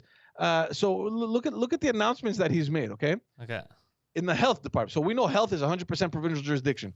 He comes out and he's like, we're gonna hire more doctors. We're gonna train more doctors. It's not the issue. Yeah, they've been saying that for years, by the way, and it's not the issue. It's not the issue. Like, what are you doing? How, first of all, how are you going to do that when it's exclusively controlled by what are you going to do? You're going to come in and tell the province of Quebec, step aside, I'm taking over your health care. So so people are thinking, they're like, look, stop making empty fucking promises when you have zero guarantees that you can even implement that, because it is not your jurisdiction. At the same time, he's promising more support personnel in the long-term care facilities, and he wants to have them pay $25 an hour minimum. Again, how the fuck are you going to do that? It's none of your business. It's not in your control. So explain that. We don't know. Obviously, we spoke about the daycares that he wants to implement them. These are provincial matters. How are you campaigning on these things? And not only that, how are people not even questioning this? People are idiots. No one's questioning anything. No one's questioning any of this shit. No. And I'm an elector. Okay, forget about the fact that I follow this more closely than other people. But when you have a political leader that in his campaign trail is saying that we're gonna get you more doctors, when they don't have the power to do so. Yeah, but the first question is, okay, how are you going to do that? How? Stop asking questions, George. Have you spoken with the government of Quebec? Are they going to allow you? Or are you going to get slapped around again? Stop asking questions. Or are you going to get slapped around again like Legault did, and you're going to be told, give me the fucking money, idiot, and shut the fuck up. I'll do whatever I want with it. So I don't know. We're entering in this weird territory, man. I don't know. So in any case, he's losing a lot of steam. just to remind everyone, a week before the elections were launched, Justin Trudeau was ahead by 15 to 20 points, depending on the polls, to the Conservatives. That's a huge lead. It's a huge lead, and especially given the fact, Justin's likability and all that stuff. 15 to 20 points is something that they already were announcing a majority government. The campaign starts 1 week in the campaign. That gap is reduced to 2 or 3 points. The guy plummeted. I don't know how he lost so much steam. I have many theories. One is dividing the country. That may have not helped. Fear mongering may have not helped. Yeah, I think people are tired. People don't give a shit anymore, and I think people are starting to pay closer attention to the essence of what is coming out of his mouth. So when you're being questioned, like when our central bank announces a 3.7% inflation and they're projecting it to go to 3.9 by the end of September, and you're asked on that, like, how are you going to handle this? The cost of living is going up. You're campaigning on taking care of families. What are you going to do specifically for our monetary policy? And the only logical answer that he finds is, well, I know I'll be judged for this, but I don't really mind about, at this point, I don't really care about monetary policy. Yeah, I remember that. He's like, I don't care about monetary policy. There's families that don't have food. Yeah, the thing is, I don't like thinking about poor people. It's kind of depressing. This is a she-session, and we need a she-covery. Like, stop focusing on stupidities, dude. Say something concrete for people to understand, because you're putting your foot in your mouth every single day. It's a huge gaffe, and I'm convinced that people in his team were scrambling as soon as those words came out of his mouth. Like, shit, he fucked up. I don't think so. I think the second he said it, they were like, yes, we got this. You don't know how dumb Canadians are. And then they were like, oh, they're not that dumb. That's what happened. We need to kick him out. Yeah. Honestly, dude, I'm literally, I'm slowly turning into anybody but him. That's how I'm feeling. Yeah. You know what the thing is, man? Here's the thing. You're not the only one. I talk a lot. I talk to a lot of people. I just wish that the Conservatives, for example, this like O'Toole guy, he wouldn't put out pamphlets with spelling errors. It makes me not want to vote for him. Because of the accent on Québécois? No, not the accent on Québécois. Instead of anti, he wrote ant. Like, I think it was anti-corruption. It wrote ant-corruption. Though I don't like ant-corruption, I am against ant-corruption as well. Well, they may have double agents. Yeah, they may have double agents. So things like that. But for the most part, it's like I want a bit more explanation and answer straight questions. Like, he avoids asking certain questions directly, like Trudeau does, and that I don't like. Just answer directly, man. Yeah, keep in mind one thing, after he saw that gap was reduced to like a percentage that is negligible, especially this early on Christine in the campaign. says, and get the handmade tales government in. I don't know what she means, but it's clearly fanatical lunacy, what she wrote. I don't understand that either. That is lunatic. That is a lunatic sentence. No, but what I'm saying is no, but what I'm saying now is that the Conservatives use sleazy tactics to get money. Replace Conservatives with the guy who broke all the ethics. So what are you talking about? This is lunacy, George. Lunacy.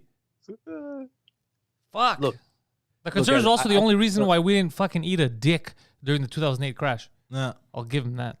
No. 100%. But she's been spewing some nonsense. Can I please? Who's been spewing nonsense? Christine. I looked down and I saw this. Has there been more of this? There's been way more of this. All right, Poseidon, take over. She supports the marijuana party. That's her prerogative. Why do you have a problem with that? Yeah, that's good. The block pot. Yeah, why do you have a problem with that? She could support whoever she wants. She could support Jack Meat Six. She could support whoever she wants. I don't have an issue with people supporting anyone they want. Like that's. I have an issue with like lunacy, fear mongering lies. That I have an issue with. No. But support whoever the fuck you want. She could support the fucking. That's true. Marxist party. That's her prerogative. I don't give a shit. That's true. Yeah. No, but but to get back put to her in the gulag. Yes. No, she hasn't done anything illegal. Okay. But to get back to your question, you're right. The Conservatives need to put Joker Hardy in prison. They need to. He's too excited about it. Put him in jail. Let's see how excited he is when it comes back out. Yeah, no, the conservatives definitely need to kind of fine tune and polish their message, maybe get the thing more clear.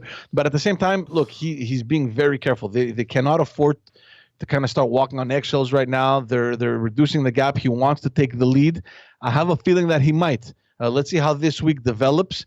I read their platform. It's pretty self-explanatory. I mean, the information is there. It's online. It wouldn't surprise me if the liberals are going to start coming out now attacking the conservatives on issues that have hurt them in the past, like abortion rights, the conversion therapies in general, anything having to do with LGBTQ rights, where the conservatives in their caucus, they seem to be very divided, and they want to pressure the leader on making taking a side, so that then they can throw one or two or three candidates that are against that under position the bus in his face. Yeah. And it happened last campaign. That's what Andrew Scheer got hurt last campaign, but at the same time he got hurt because he himself had positions, about abortion and gay marriage and all that stuff that some thought didn't make sense, right? Like, what do you care if two gay people get married? You know what I mean? Like, it doesn't. I just want Poseidon to be happy. I am happy. So I think he's being very careful. Guys, look, I got to be honest, and look, I don't want to jump the gun here, but nothing is set in stone, man. After that first week, that disastrous week for the Liberal Party, I'm actually thinking that maybe the Conservatives can pull this one off. Maybe with a minority government. I don't know. If they do, here's what will be interesting. If a new government, and now the only one I guess that could go in would be the Conservatives, if they do win, okay, they're set up, everyone's already pissed off, the economy's in shambles, they're set up to be actual heroes, make people happy, bring Canada back to its feet. No, it's not going to be easy. Look, I'm not saying it's easy, but here's the thing. If they do, and they fuck this up, and people start feeling like, oh yeah, there's literally no one to vote for, all these people are shit, bro, this country's changing. Alberta already wants to leave. Quebec wanted to leave years ago. Yeah. Shit's gonna go south. Yeah. See, look, here's. I want to use the right word. I don't want to say hypocrisy, but here's the strange thing about politics, especially now. We're living through this election. Winning in government is both a gift and a curse, and I'll tell you why. One, because you're happy you won. Yeah, you're in government. Let's go. Let's govern. But it's a curse because the minute that you're in government. So Christine also wrote bullshit now in the chat, because I remember O'Toole, because she said that they're against the board. But I remember, it wasn't O'Toole the guy who came out and said that he doesn't want to stop people from getting abortions? None of his business. My body, my choice. Remember that shit? O'Toole, from the day he was elected, for anyone interested, today at noon, the episode that is going out is with a conservative candidate, Gérard Deltel. Yeah, now Christine goes to the gulag for fucking bullshitting and spewing fear propaganda. No, she's 100% right. Oh, wait, stop. Oh, so close. Stop. No, but I'm just referring everyone. At noon, there's an episode coming out. So O'Toole is against letting people have abortions. He is pro. He's pro-choice. Oh, put her in jail. Wait. Actually, don't put her in jail yet. Wait. Okay, and? He's pro-choice, and the party is a party. Oh, so I was right. Yeah, put her in jail. And I asked a question to him. That's what you get. We don't appreciate your fucking CIA level, George Bush level psyops that you're trying to run here. So he said that one of the first bills that he voted on when he got elected was on gay rights. He's always had his position has always been clear on gay rights. He's very liberal when it comes to that. The problem isn't that. The problem is that your caucus is divided. So my caucus is hard. So anyway, that's where the liberals want to push him. So they want these questions to come out, because depending on the answer that he gives, they're going to throw in his face the one or two candidates that they already know are against that position. So they want to kind of create a little. Who gives a shit? That's like kind of what Christine's trying to do now. Who gives a shit if you take over, you're in charge? I'm sure that there's a lot of candidates that Trudeau has. For example, Emanuela and all that here, Lambropoulos, all that shit that happened. That doesn't reflect on the leader of the party. What she says or what she believes isn't going to affect party policy. So that's insane if you do that, because if every single individual has a different point of view, right? Mm-hmm. Canada everyone has different points of view. Just because Poseidon fucking believes in one thing doesn't mean that, oh yeah, you know what, tomorrow the government's changing because I believe in this. That's not how that works. So if this guy wants to run the party and he's a cool ass dude, he doesn't give a shit what happens in people's bedroom. It's none of his fucking business and all that shit. And he wants to give people a tax break. I'm cool with that shit. I don't like people that mess into people's personal lives. I don't like like the government intervening in who the fuck's gonna get married. It's none of your fucking business, bro. You're the fucking government. Stay the fuck out of it. But see, the question is that, and this is why the Liberals, I think, are going to be pushing those buttons, because Justin Trudeau came out clearly and said that it's not even an individual choice that I'm leaving my members of the caucus. The line is set for everyone. Everyone is on the same page. Who? You need to be pro-choice. We all stand together on, the gay rights. We all like everyone is on the same boat. It isn't the case in the Conservative Party. One would argue that good. Who cares? You can have a caucus with diverging opinions. Goddamn right. That's fucking democracy. But that's why I'm saying that's why they're pushing that agenda, and I think they're gonna start attacking him more on that. Because and Joker says it was dark in prison. Why didn't you put the light on? Why don't you fucking leave the light on, bro? I didn't pay the electricity bill. All right, sorry, Joker. We thought there was lights. So it's going well for the Conservatives. They had an amazing first week. I haven't seen a campaign yet where so early on the leading party has lost so much steam. So I don't know if that's an indication of things to come. The problem is that we're still at the very beginning of the campaign. So this can go either terribly wrong for the Liberals, or because it's still early on, they still have time to kind of turn the ship around and, I don't know, kind of maintain their lead. We don't know. I don't know what's going to happen. But I know that the Conservatives are going to fight hard to keep this momentum going. So maybe they're going to pull it off. But just to go back to what you were saying before, there is a lot of people. There are a lot of people that are just upset. They're like, you know what? Anyone but the Liberals. I'm just the question mark that I have now is there a silent majority that is against the Liberals? This is the big question when it comes to elections. Who are the people that are not reflected in the polls, that are not vocal, that you don't see them on social media, that you don't see them out in demonstrations? Who are they? Where do they stand? And are they going to come out to vote? And they exist. And something inside me tells me that they're probably not in favor of what Justin Trudeau's doing. So we'll see how that translates on the 20th. Okay, well, we'll see what's going to happen, George. But I don't like this fear mongering. Also, a couple of things. Number one, Olga, the last time you were in the gulag, apparently you killed a rat, and Joker found it. Impressive, a little scary at the same time. What else is going on here in the chat? She did it just for sport. Poseidon, put your dad in the gulag. Put your dad in prison for wishing terrible things to happen to you. Bam! He's been gulagged as well. Thank you, Poseidon. You are a great security guard. You see, I may be a tyrant, but nobody gets exclusive rights. Not even my family. Yeah. Yeah, Julien. See, someone in the chat is talking about Éric Duhaime. Well, that's provincial, so we'll see how that turns out provincially. But what party is he for? He's the guy that was here, no? What party is he for? He's running provincially. There's a Conservative Party of Quebec. It's very marginal. Has nothing to do with the Conservative Party of Canada. They're a little bit more extreme than. Basically, it's the equivalent of the PPC. They're more libertarian than anything else. I like that. So here's the thing. These parties that have been singled out and that have gotten marginal support, they have a chance now to increase their vote because they have really become the mouthpiece of, our individual rights, and they're against all the measures. They're against the vaccination passport. They're against mandatory vaccinations. And a lot of people are starting to gravitate around these parties. I'm talking about Éric Duhaime provincially, but not so much him, but more so Maxime Bernier at the federal. Good for them, Christine. They could vote for whatever they want because they're free people. All right? If it was up to you, you'd be aborting everyone. Yeah, which probably makes sense on how certain polling agencies have them around 6% or maybe some higher. That doesn't shock me.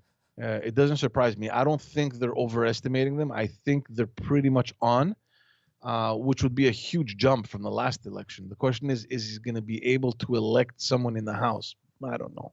That I don't know. Anyway, let's move on to Quebec again, since we're talking about vaccinations again and mandatory vaccinations. Dominic Anglade and That the sounds Liberal familiar. Party, and the Liberal Party here in Quebec, they're pressuring the Legault government to expand the vaccine mandates. They want the government to go further when it comes to these vaccine mandates. Dominic Anglade said that they should be mandatory for government employees, healthcare workers, education, and childcare workers, CEGIP, and university students. So they really want to spread that across the board. Who the fuck is this? This is the leader of the Liberal Party here in Quebec. What's his name? Her name, It's a Dominique Anglade. Dominique Anglade. So they're really pushing the agenda. Is there a political catch to this? Is it really what they believe? Is it a mix of both? I don't know. Just for everyone watching, just a little piece of information, because Premier Legault here in Quebec, he announced last week that all healthcare workers that have more than 15 minutes of direct contact with any patient has to get their first dose by September 1st and their second dose by October 1st. So already in the health department, the government is forcing mandatory vaccinations. According to Dominique Anglade, that is insufficient. Oh yeah. Interesting to see how this is going to unfold. Is he gonna crack under the pressure? I read somewhere that public support here in Quebec seems to be in favor of mandatory vaccinations. I can't remember. I wish I could have remembered so I can bring it up. The same poll that has the PPC at 0.4%. Yeah, I mean, again, we're going back to what we're talking about before. I don't know, man. We're forcing people to make decisions on something that we have very little information on. Yeah. It's funny because Christine is super pro forced vaccination and vaccine passport, but also has a problem with people doing the same thing on abortion in the Conservative Party. You don't even believe in my body, my choice. So they don't either. You have more in common with those crazy conservatives. Holy shit, it's true. I don't know. Guys, we're entering this. I mean, I've been saying this since the very beginning. Like almost every week, I keep saying, we're entering into this weird environment, this weird territory, and it just keeps getting weirder and weirder. I have no idea where we're going to end up, guys. I don't know. I'm starting to get worried. I don't know, man. I don't even know why I'm laughing. Because you can't believe that this is happening. It's become a joke, dude. Yeah. It has become a joke. You know what I mean? And again, I'm not an anti-vaxxer. You are. You're an anti-vax passporter. It's the same thing now. Look, initially, I understood the reasoning behind the vaccination passports on an economic front, where you don't want to slow down your businesses, and you're like, listen, we're not going to slow things down because X percent of our population doesn't want to get vaccinated, which, by the way, is their right. But we don't want to slow down the economy. We don't want to suffer like we did for over a year. Yeah. And I get that. So if you want this thing to roll, you seem to have found a solution. That's fine, whatever. But I think it's getting out of hand, man. It's getting out of hand. I didn't know how they were going to strategize this or organize this. Now you're imposing on these business owners to like, in addition to running their business and trying to make ends meet and survive after the disastrous year that they've had, you're telling them that now you're going to have to become a fucking, I don't know, a vaccine officer, like I don't know. Border control. Yeah, let me check your status, sir, before you enter my my business premises. What? The funny thing is the argument. I can't let you enter here without a vaccine. I'm in danger because I have been vaccinated. What? Yeah. What the fuck are we saying? What are we saying? What's happening? Dude, I honestly, even until this morning, I was just preparing everything, like putting some final touches, and I kept running that fucking sentence back into my. I'm like, what did he say? Like, I don't understand it. But they're all saying the same thing. I'm seeing the same arguments. Like him saying, I don't care about monetary policy doesn't shock me as much because he's known to say stupidities. But the other thing is just purely illogical. Like, I don't understand. I don't understand what it means. Wow. I don't get it. Poseidon's just... If only you could see Poseidon's face right now. The level of disgust. Oh, man. Let's move over to our municipal people because they're also unofficially in the campaign. Everyone's campaigning. The campaign hasn't officially started, but we know they're all campaigning. Tell me what you guys think about this. Valerie Plante comes out the other day. That's my favorite politician. I love her to death. My God, I can't wait to vote for her. Backs! Like, actually, I don't vote in Montreal, but whatever. Man, it really is all going to shit, bro, on every single level. Dudes, yesterday I was freaking the fuck out. Yesterday I had some jobs to do, so I had to drive. Bro, everything is destroyed. Oh, bro, this morning I was losing my shit. Bro, it's almost impossible to get to Acadie North. Bro, it's almost impossible, bro. What's happening? Bro, shocking what's going on in this fucking city. Everything just shut down at the same time. all the shit just came out simultaneously. Yeah. No, what were you saying, Pantelis? Yeah, you were gonna say something. Sorry, you had jobs to do. Oh, yes. Yeah, so everything, that's what I noticed. Like, who the fuck is making these decisions? Like, normally, I remember back in the day, they used to look at the whole city grid and plan out where they're, so that you can have alternate roads, right? Yeah. So they wouldn't do it all at once. And now it's all at once. There's places you can go to where you end up in dead ends. Which is like, wait, what the fuck? Yeah, the whole city's under construction. Yeah. I have told you this before, guys. I avoid coming into the city almost every time that I do. I'm swearing, I'm yelling, or I'm losing my patience. It's not healthy, man. It is not healthy. Do you think they're doing this because of like part of like a grand plan to push people more out of the cities and populate all the surrounding areas more and expand? No, it's literally incompetence. People are overthinking it. It's not New World Order. It's incompetence. Yeah. Oh no, I was not saying New World Order, but I was just thinking like they want other regions to populate more too. Oh no, the same anti-vax guy with the Jewish star, the I think it was the black guy, interrupted Valerie Plante's speech, like entered the health minister a couple weeks ago. So he's back. This guy, have you seen this guy? Yeah. This guy's fucking hilarious. Gaining popularity. This guy. He's getting popularity because he's what's it called? Like entertaining, because it's so ridiculous.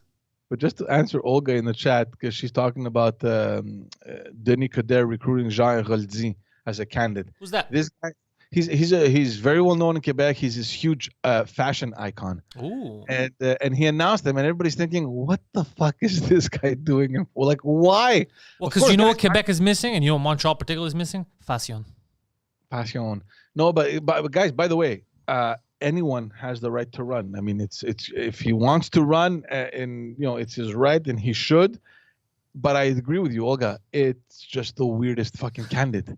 Like, you go and you get like this fashion icon to run for you. Fashion. Anyway, back to Valerie Plante. She came out and she announced a $1 million initiative to create a Montreal culinary agency. Yeah. Aiming to showcase local food producers, chefs, and different dining establishments. So yeah, it's called l'Office Montréalais de la Gastronomie.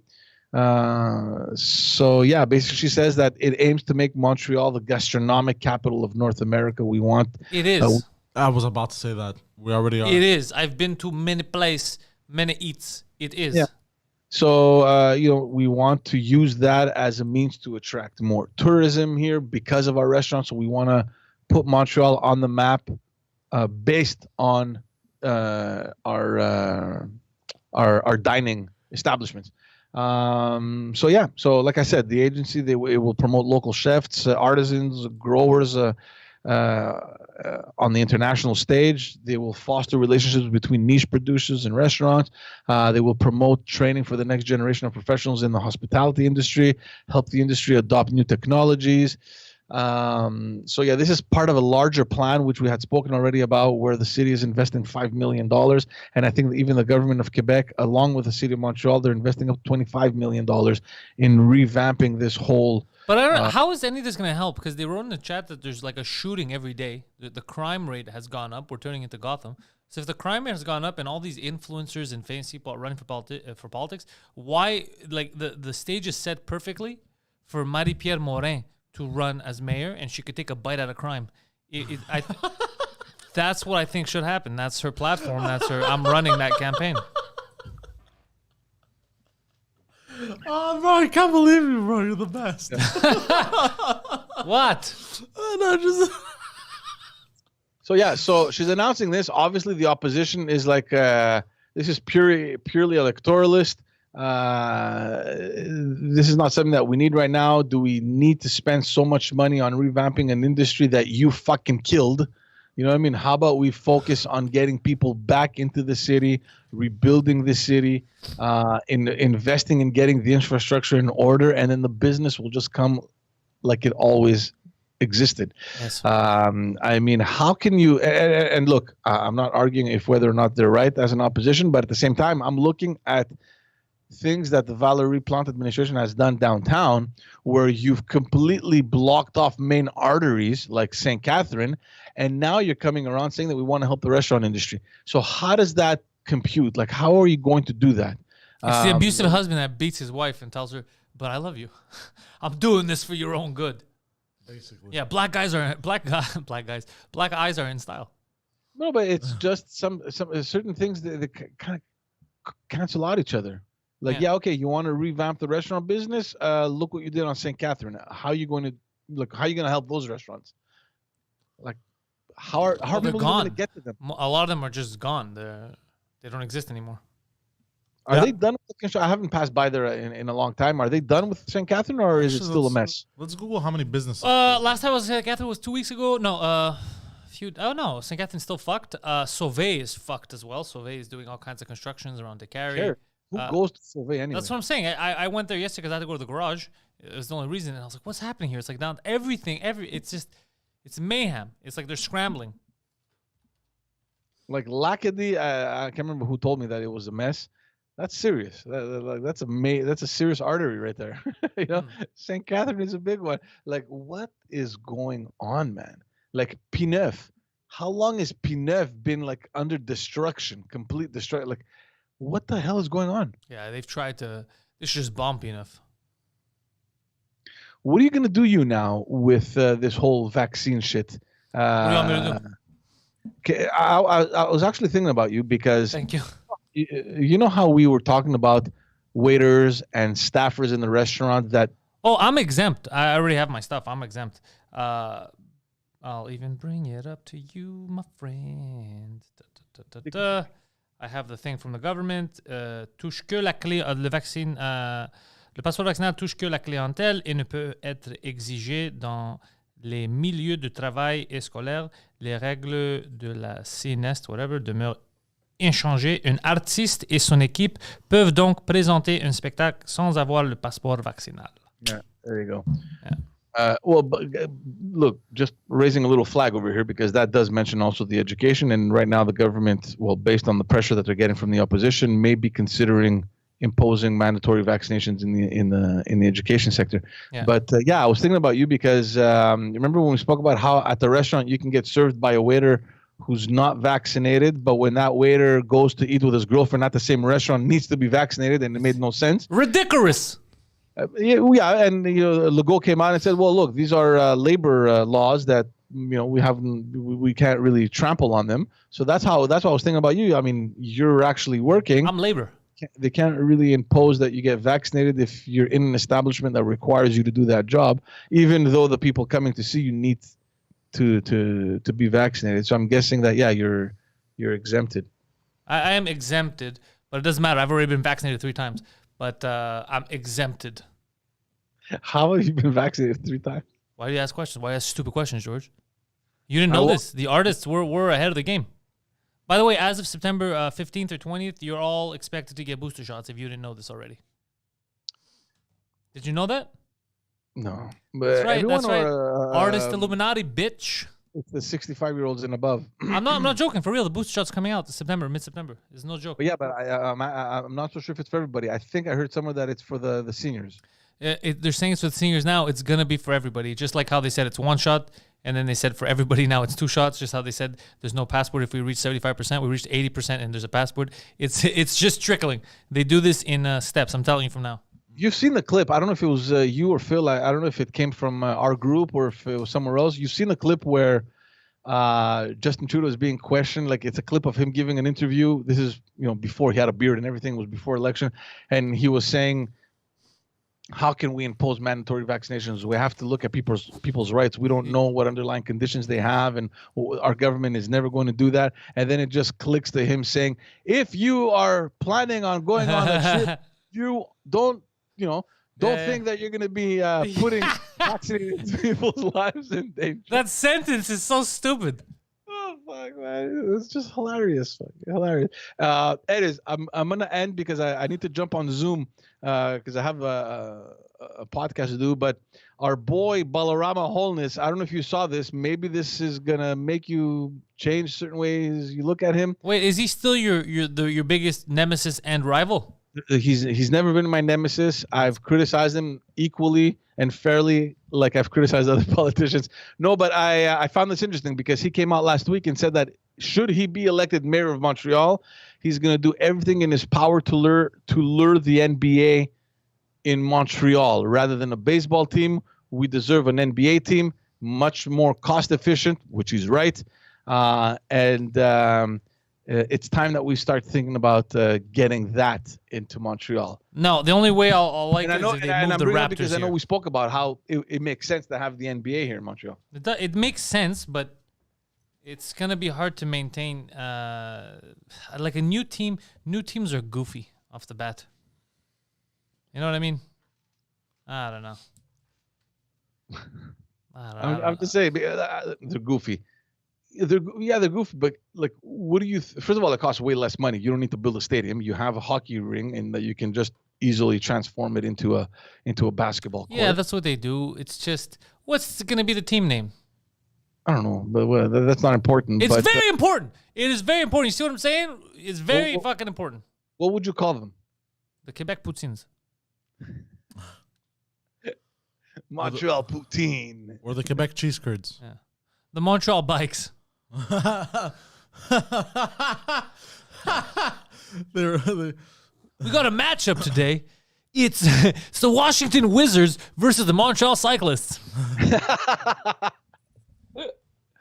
No, but it's pretty cool. Like, I'm not a basketball fan, all right? I'm not a basketball fan, but I can appreciate how basketball fans would love to see, for example, guys like LeBron James and whoever, which other superstar. Of course, it'll be amazing.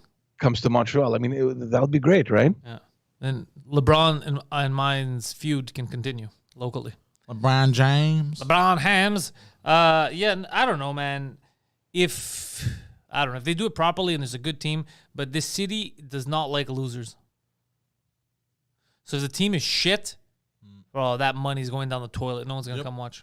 It depends. It depends how passionate they are. Like, look at the Canadians. Okay, they haven't been doing well. Yeah, they have though. The truth is, they haven't been doing well by the standards here, but they have been doing well. Going to the Stanley Cup Finals. Okay, you didn't win the cup, but there's just two teams in the finals. Oh, that's fine. Yeah, excluding the last season. When was the last time the Canadians made it, even in the playoffs? You know what I mean? So, but it's become a religion here. People don't care that the team is losing. They still. Yeah, but it's also part of the culture. Our Montreal basketball team is not part of the culture. It doesn't exist yet. I think also they've been. Yeah, they've been making the playoffs. Yeah, they've been fighting. They've been having good games. Good players. Gallagher has a huge fan. Like, they've been doing something to garner respect. And like I said, it's part of the culture. It's part. The Canadians are part of the culture. Oh, it's part of history, guaranteed. Yeah, it's part of history. Yeah. So a new team, it's going to be hard. You have to have very good management. You have to have like a Masai Ujiri on your side to make this work. But, I mean, we'll see. Right now, I'm more interested in the construction, in the passports. Fixing the fucking city, yeah. Exactly. I'm more interested in real shit. The hospitals, the healthcare workers, the teachers. Bro, we stopped talking about teachers. It's not just the healthcare workers. The teachers have been getting fucked over, too. We stopped talking about these people. And Did you know teachers make just a little over McDonald's? yeah, but they have to deal with all this shit. That's insane to me. The Yeah. fact that we pay teachers that amount, bro. Yeah, they're supposed to set everyone up for the future, And they're paid practically McDonald's salary. but they have 2 months off. That's the excuse. Regardless. That's the excuse. That's what they say. no, but regardless. I'm saying that's what they say. for a job as important as teachers, Yeah. I don't give a fuck. They don't find it important. Yeah. Excuse me. They don't find it The important. government. Yeah, they don't even find doctors that important, to be honest. That's why they don't invest in healthcare. They find whoever could manage their campaign important. They don't find.